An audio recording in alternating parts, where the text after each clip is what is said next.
Salam sehat dan tetap semangat.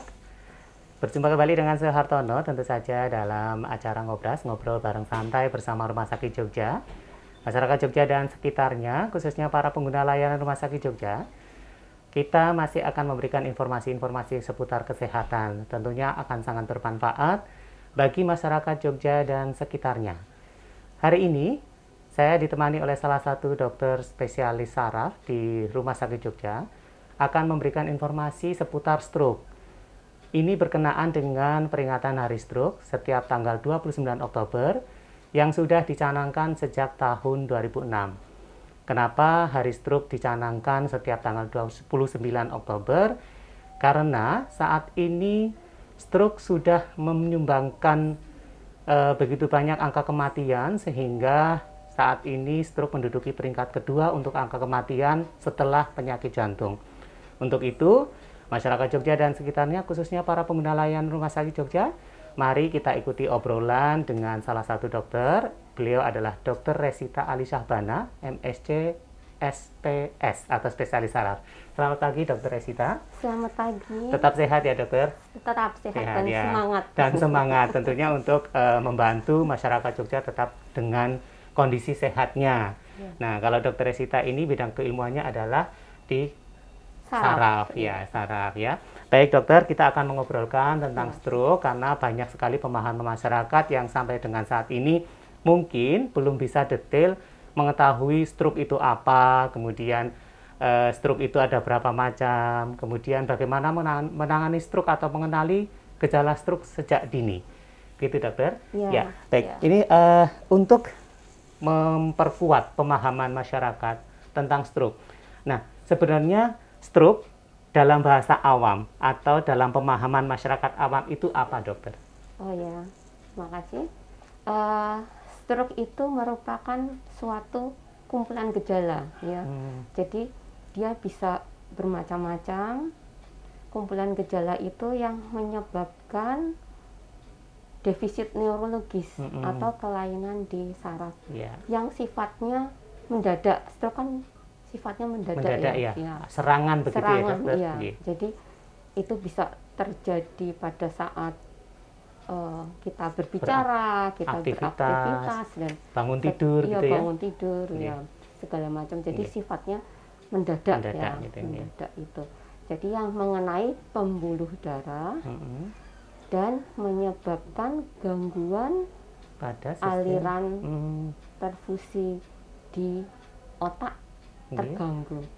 Jadi awalnya ada gangguan aliran darah yang ke otak terganggu, kemudian menyebabkan itu tadi istilah medisnya defisit neurologis atau. Jadi ini biasanya kumpulan dari penyakit-penyakit lain bisa paling banyak dari hipertensi, diabetes, dari jantung juga terus bisa mungkin obesitas. Jadi untuk memahami stroke sendiri, bahwa stroke ini adalah yang terserang adalah sistem persarafan yang diakibatkan karena tadi ada gangguan aliran darah ke otak gitu ya, dokter. Yang disebabkan dari biasanya sudah penyakit-penyakit sebelumnya punya penyakit lain terlebih dahulu gitu ya. Jadi baik dokter. Nah, kira-kira masyarakat itu kan taunya kena stroke gitu toh. Nah, stroke itu sebenarnya ada berapa, dokter? Berapa macam? Ya, stroke seperti kita ketahui secara garis besar mudahnya ada dua macam, yaitu yang perdarahan dan non perdarahan. Non perdarahan biasanya kita sebut sebagai stroke iskemik atau sumbatan. Nah itu nanti stroke-nya sendiri terbagi juga, ada yang karena trombus, embolus ya. Oh gitu. Jadi stroke tanpa pendarahan dan stroke perdarahan gitu. Kalau yang tanpa pendarahan tadi karena penyebabnya macam-macam gitu ya, sumbatan dan lain-lain gitu ya, dokter. Oke. Baik, sebentar saya akan menyapa kembali masyarakat Jogja dan sekitarnya, khususnya para pengguna layanan Rumah Sakit Jogja. Rumah Sakit Jogja akan memberikan informasi-informasi seputar kesehatan kepada masyarakat Jogja dan sekitarnya, khususnya para pengguna layanan Rumah Sakit Jogja. Jadi jangan ragu, jangan takut untuk berkunjung atau mengakses layanan Rumah Sakit Jogja. Dan kali ini kita akan lanjutkan kembali obrolan bersama Dr. Resita. Beliau adalah dokter spesialis saraf terkait dengan penyakit stroke. Kembali lagi dokter, tadi sudah dijelaskan bahwa stroke itu apa secara pemahaman untuk masyarakat. Kemudian stroke dibedakan menjadi yang stroke perdarahan dan non perdarahan. Nah, kira-kira tentu saja orang itu punya faktor risiko. Mungkin seperti saya, meskipun usianya mungkin masih di bawah 50 tahun atau di bawah 40 tahun pun punya faktor risiko. Kira-kira faktor risiko penyebab stroke sendiri apa saja, dokter? Oh, itu ada beragam ya, secara garis besar dibagi dua ya. Yang bisa, faktor yang bisa dirubah dan faktor yang tidak bisa dirubah. Ya. Okay. Faktor yang tidak bisa dirubah ya seperti umur, ya kan. Okay. Kita makin tua, kita kemungkinan untuk menjadi stroke atau faktor risiko menjadi stroke menjadi lebih meningkat besar, ya, lebih besar. Ya. Kemudian ini ya bukan bermaksud gender ya, tetapi dari hasil penelitian dari data statistik itu jenis kelamin laki-laki lebih banyak dibanding pada. Jadi tidak ada lagi istilah kesetaraan gender untuk penyakit stroke gitu ya, Iya, betul. Jadi laki-laki lebih cenderung mempunyai faktor risiko gitu ya. Kemudian? Terus kemudian ada faktor ras juga ya. Ras ya. Ras termasuk yang paling mendekati atau berisiko itu ras yang kulit putih, Kaukasian, atau yang negroid atau apa gitu, dokter? Bahkan di sini lebih banyak seperti Indonesia ini ya, ras mongoloid itu juga banyak ya. Juga tinggi juga kasusnya ya. Jadi tidak penyumbang utama gitu ya, dokter, untuk ras ya. Ternyata karena setelah diteliti bentuk dari pembuluh darahnya lebih ya mungkin lebih berisiko gitu ya, berisiko mengalami gangguan gitu ya. Betul. Baik, kemudian tadi sudah dijelaskan tentang faktor yang tidak bisa dirubah. Itu ada 3 itu tadi ya, umur, jenis kelamin, dan ras. Kemudian faktor yang bisa dikendalikan, dokter? Oh, faktor yang bisa dikendalikan kita bisa, misalnya kita melihat ya, kita harus misalnya bergaya hidup sehat. Oke, ya. Tentu itu pasti ya, gaya hidup sehat.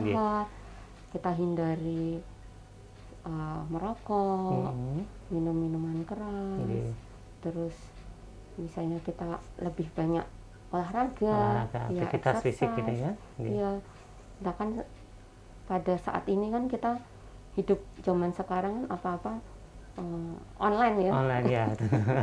Ya betul. Semua serba gadget gitu ya. Semua serba gadget. Terkadang mau makan 10 menit sudah siap saji gitu ya.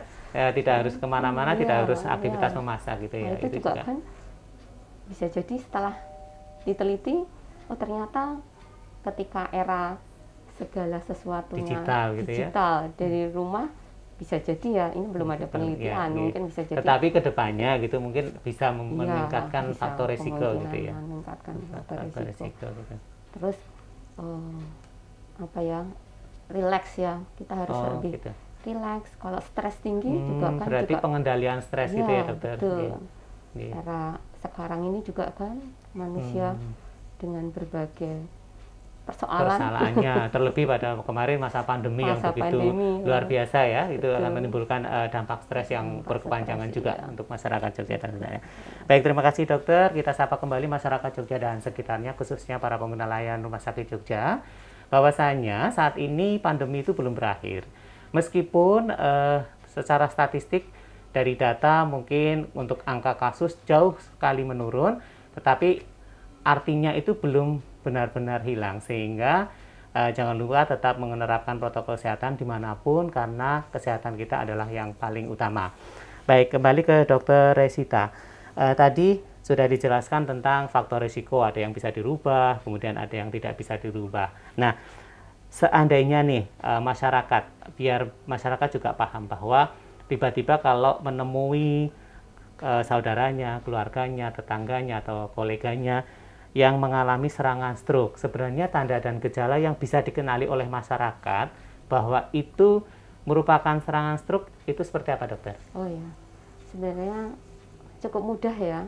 Misalnya seperti kita berbicara ini ya, ketika orang berbicara misalnya kok kita dengar suaranya berbeda dengan biasanya, seperti pelo atau gitu. celat, tidak bisa mengucapkan kayak kalimat cadel gitu ya. Iya, betul. Itu juga kita bisa langsung kok kita langsung ada kecurigaan ke arah sana gitu ya. Kita harus atau antisipasi. mungkin kita lihat kok ini saudara kita, teman kita tiba-tiba bengong, tiba-tiba bengong, tidak nyambung diajak komunikasi, tidak itu kita fokus juga gitu ya. tidak fokus. Misalnya kita lihat wajahnya, kalau sekarang pakai masker agak susah ya. Misalnya kok senyumnya beda, agak mungkin kanan agak kirinya tertarik, enggak ya, tidak simetris. bukan berarti jutek, tetapi karena gangguan persarafan gitu ya, dokter. Itu juga kita juga harus aware juga. Terus kemudian misalnya kok tiba-tiba ada kelemahan ya, misalnya jadi kelemahan, apa kesemutan, lemas gitu ya, apa, lemas anggota badannya betul, gitu ya, yang sifatnya separuh ya, ada kok tiba-tiba mau bangkit, mau ini kok tidak mampu, apa tiba-tiba mau sekedar minum kok tidak kuat, nah itu juga. Terus ada juga mungkin ada tiba-tiba tidak harus ada kelemahan ya, mungkin tiba-tiba ada gangguan penglihatan. Nah, jadi otak kita itu ya anugerah ya dari Tuhan ya. Ketika ada gangguan, misalnya ada aliran atau sumbatan ya tadi ya kita ceritakan di suatu tempat, itu karena otak kita terbagi seperti peta ya. Misalnya di depan untuk berpikir, misalnya di otak bagian belakang ada saraf untuk melihat. Nah, ketika kok tiba-tiba kok tidak bisa melihat, apa tiba-tiba buta, ya tadi itu ya stroke itu sifatnya mendadak, bisa jadi itu terkena serangan stroke. Jadi pas serangan gitu ya, dokter. Jadi tergantung dari bagian otak mana yang terganggu munculnya keluhan pun akan berbeda. Jadi kalau misalkan tiba-tiba ada orang yang seperti bingung, kemudian ngomongnya tidak jelas, terbata-bata, atau pelo gitu ya, dokter. Pelo itu berarti ada gangguan di otak, tetapi sebelah mana gitu ya. Kalau masyarakat kan tidak harus paham detail banget, tetapi setidaknya tahu bahwa kalau ada seperti ini, gangguan bicara, kemudian mungkin dari ada gangguan penglihatan, kemudian ada lemah gangguan komunikasi, lemah anggota badan itu berarti kita sudah langsung aware, harus curiga bahwa ini ada gangguan persarafan, dan sedini mungkin harus diperiksakan gitu ya, jangan sampai ini. Baik, dokter, masyarakat Jogja dan sekitarnya, khususnya para pengguna layanan Rumah Sakit Jogja, jadi jelas sekali disampaikan bahwa jangan abaikan stroke ya. Dari gejala kecil apapun, yang namanya gangguan persarafan itu bisa muncul kapan saja karena itu namanya serangan. Baik, dokter, tadi dijelaskan bahwa stroke itu ada awal mulanya adalah gangguan pada aliran darah yang ke otak. Entah itu sumbatan, entah itu nanti pecah, atau pecah terjadi perdarahan gitu. Nah, kira-kira untuk mendeteksi itu, kalau masyarakat kan hanya tahu yang dimunculkan dalam gejala gitu ya. Nah, deteksi dini pada pasien-pasien atau kasus stroke, serangan stroke itu kira-kira bisa difasilitasi oleh Rumah Sakit Jogja apa saja, dokter? Sangat bisa difasilitasi.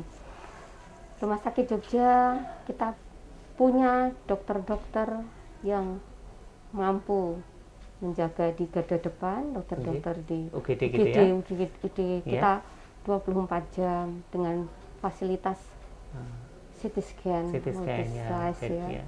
Itu sudah, misalnya kok ada seperti tanda dan gejala yang tadi disebutkan, pelo, perot, atau tiba-tiba bingung, apa tiba-tiba ada kesemutan, ada kelemahan, atau tidak harus semua itu, salah satu saja, ayo segera warga Jogja tidak usah berpikir ya, langsung cepat-cepat tidak perlu ditunda gitu ya, betul. langsung dibawa ke gawat darurat gitu ya, karena kita menyelamatkan otak nih, otak.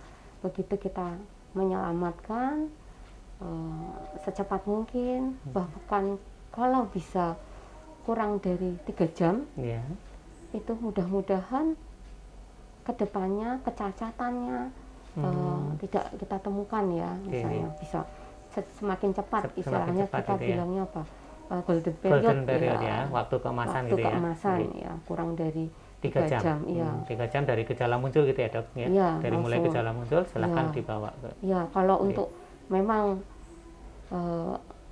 untuk musyawarah memang baik, Iya. tapi ketika ini Bapak Ibu menemukan gejala yang tadi kita bahas ya, Iya, langsung segera saja dibawa. langsung segera. Jadi karena itu nanti efeknya gitu ya, Dokter. Baik, Iya. menyambung yang ini, tentu saja masyarakat Jogja dan sekitarnya juga akan bertanya-tanya, jikalau misalnya gini, jika membawa seseorang dengan gejala-gejala serangan stroke terlambat misalnya, lah itu kira-kira itu dampak kecacatannya itu seperti apa? Atau apakah malah justru mungkin dampak ke kematian gitu?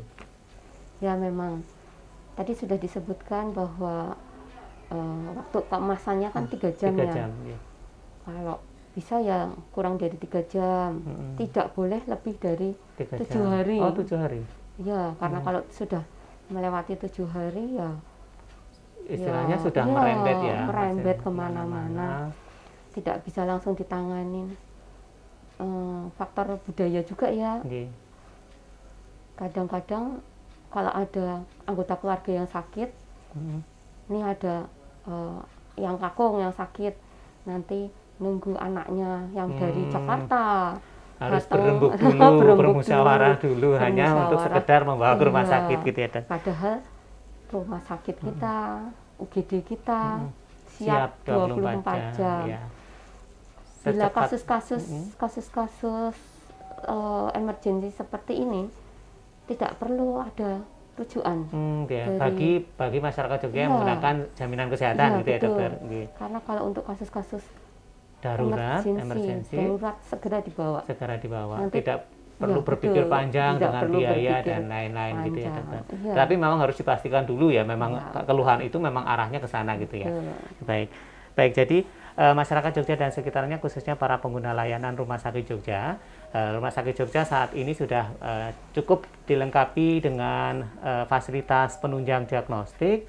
Jadi kalau Bapak dan Ibu ada gangguan sistem persarafan atau dengan gangguan sistem yang lain pun, Rumah Sakit Jogja sudah menyediakan layanan-layanan tersebut seperti yang dijelaskan oleh Dr. Sita bahwa Rumah Sakit Jogja pun sekarang mempunyai CT scan yang multi slice. Artinya sudah cukup untuk menegakkan diagnosis secara cepat begitu ya, Dokter. Betul. Sehingga golden period atau waktu keemasan untuk penanganan akan lebih bisa segera dilakukan sehingga mencegah kecacatan yang lebih berat begitu ya, Dokter. Iya. Baik, Dokter, ini yang terakhir yang sering ditanyakan oleh masyarakat Jogja dan sekitarnya.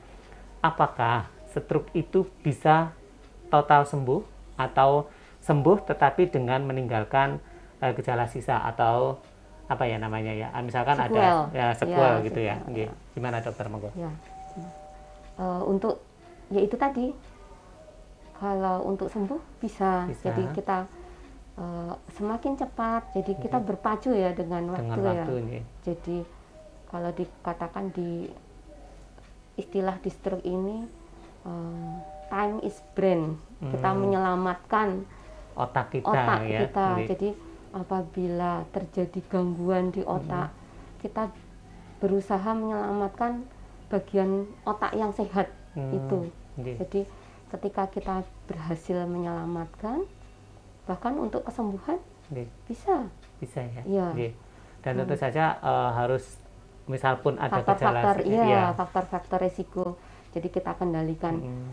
Jadi begitu bisanya dilakukan pemeriksaan, oh ini kok tensinya tinggi, kita kendalikan Kemudian tensinya. ada diabetesnya Ya, misalnya ada kadar gula tinggi, kita juga kendalikan kadar gula. Jadi kami di Rumah Sakit Jogja ini melakukan perawatan pasien-pasien stroke juga secara holistik ya. Artinya tidak Artinya hanya tidak hanya oleh dokter saraf saja, Iya. tetapi kalau misalkan nanti ada gangguan di memerlukan, mana iya, memerlukan berkolaborasi gitu ya berkolaborasi. dengan dokter spesialis Ya, lain karena gitu. komplikasi-komplikasi dari stroke ini sendiri kan banyak ya. Iya. Misalnya dari diabetes, kemudian ada gangguan jantung, mungkin ada gitu. gangguan irama jantung, Ya. itu juga kita berkolaborasi dengan dokter spesialis penyakit Penyakit dalam, dalam, ya. dokter spesialis jantung, kemudian kok ternyata ada gangguan berbicara, Iya. kita juga punya speech therapy.